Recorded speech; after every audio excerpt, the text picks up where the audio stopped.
کوئی ایسی چیز ایڈ کر دی جائے، جوڑ دی جائے کہ ہم کو آسانی ہو جائے، تو آپ نے نام رکھ دیا علی اکبر، میرا سب سے بڑا بیٹا۔ اکبر کا مطلب ہوتا ہے بڑا، سب سے بڑا بیٹا علی اکبر، سب سے چھوٹا بیٹا علی اصغر۔ اصغر کا مطلب ہوتا ہے سب سے چھوٹا، تو آپ نے نام رکھا علی اصغر، یعنی میرا سب سے چھوٹا بیٹا جو ہے وہ علی اصغر ہے، جو کہ اس واقعے میں، اس میدان میں صرف 6 مہینے کا تھا۔ اور بیچ والا بیٹا جو درمیان میں ہوتا ہے اس کو ایوریج کہتے ہیں اور اردو میں اوسط کہتے ہیں، اس لیے دوسرے بیٹے کا نام علی اوسط رکھا گیا، جن کو آپ زین العابدین کے نام سے جانتے ہیں اور بارہا آپ مرثیوں میں پڑھتے رہتے ہیں۔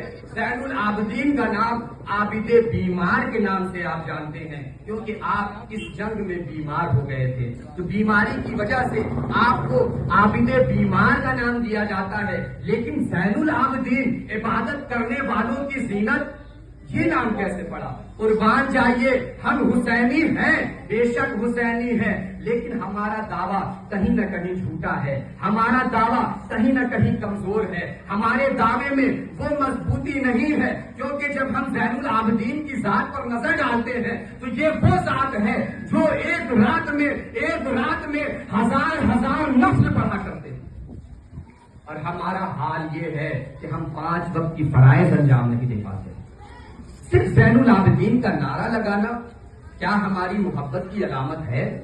ارے محبت تو تب تھی کہ جب ہم قیام کرتے تو حضرت امام حسین کا ہمیں قیام یاد آ جاتا، جب ہم سجدہ کرتے تو وہ سجدہ ہمیں یاد آ جاتا جو جنگ کی حالت میں آپ نے تپتی ہوئی ریت پر لگایا تھا، وہ سجدہ یاد آتا۔ اس سجدے کو یاد کر کے جب ہم اپنا سجدہ کرتے تب وہ محبت پورے طور پر ظاہر ہوتی ہوئی نظر آتی۔ لیکن آج ہم محبت کا دعویٰ کر رہے ہیں اور نمازوں سے دور ہیں، آج ہم محبت کا دعویٰ کر رہے ہیں، ہمارے نمازوں میں خلوص نہیں ہے، آج ہم محبت کا دعویٰ کر رہے ہیں، ہمارے نمازوں میں حقیقت نہیں پائی جا رہی ہے، آج ہم نمازوں میں اخلاص نہیں ڈھونڈ پا رہے ہیں، آج ہم پریشان ہیں، بے حال ہیں، سکون کی تلاش کر رہے ہیں، اور اللہ کہتا ہے الا بذکر اللہ تطمئن القلوب، اللہ کے ذکر سے دلوں کو سکون ملتا ہے، اور تم سکون اس دنیا میں ڈھونڈ رہے ہو۔ کیسے غافل انسان، کیسے غافل ہو؟ سکون کی تلاش دنیا میں کرتے ہو، سکون کی تلاش تو اللہ کے ذکر میں ہے۔ اللہ کا ذکر کرو تو ایسا سکون ملے گا، ایسا سکون ملے گا کہ سر جسم سے الگ ہو جائے گا، اس کے باوجود وہ سر نیزے پر ہونے کے باوجود قرآن کی تلاوت کرتا ہوا نظر آئے گا۔ آپ کے پاس مثالیں موجود ہیں، پھر بھی آپ غافل ہیں۔ کیسے ہیں؟ حضرت قاسم 9 محرم جنگ کا اعلان کیا گیا، آپ نے فرمایا یزیدیوں سے کہہ دو 1 رات کی اور مہلت دے دے، یزیدیوں سے کہہ دو 1 رات کی اور مہلت دے دے۔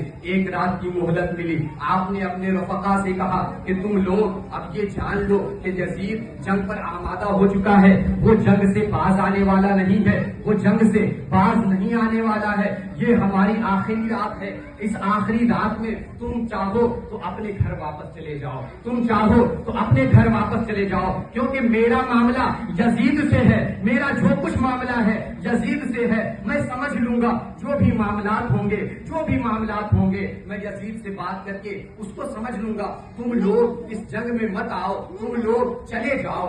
تو لوگوں نے جواب کیا دیا؟ تاریخی جملہ، لوگوں نے جواب کیا دیا؟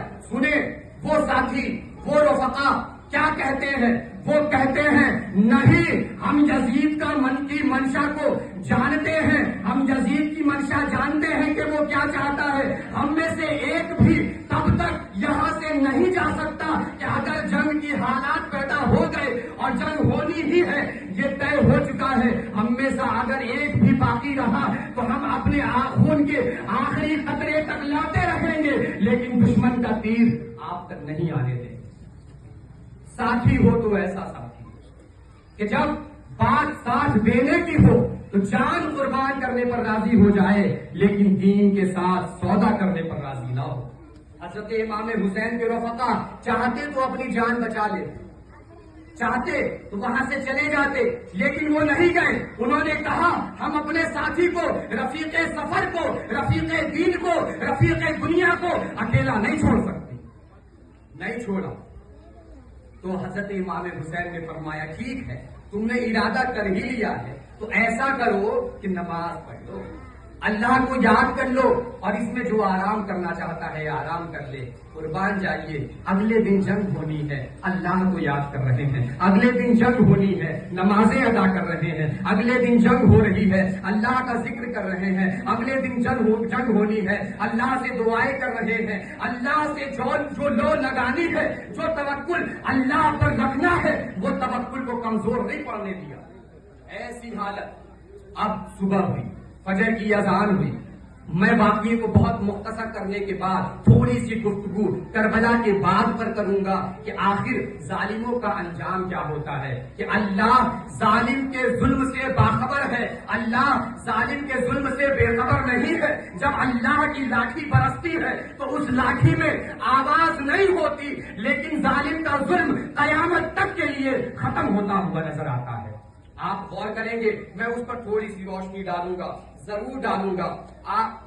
بات یہ ہے 10واں دن، 10ویں محرم، یعنی آج کا دن یوم عاشورہ، جس کو یوم عاشورہ کہا جاتا ہے، جمعہ کا دن تھا. جمعہ کا دن صبح نگارے بجائے جا رہے ہیں، جنگ کا اعلان کیا جا رہا ہے. ادھر فجر کی اذانیں ہو رہی ہیں، اور اذان دینے والا شخص کون ہے؟ حضرت علی اکبر ہے. حضرت علی اکبر جو شبیہ رسول ہیں، جنہیں بتایا گیا کہ یہ بالکل ہم شکل مصطفیٰ ہیں.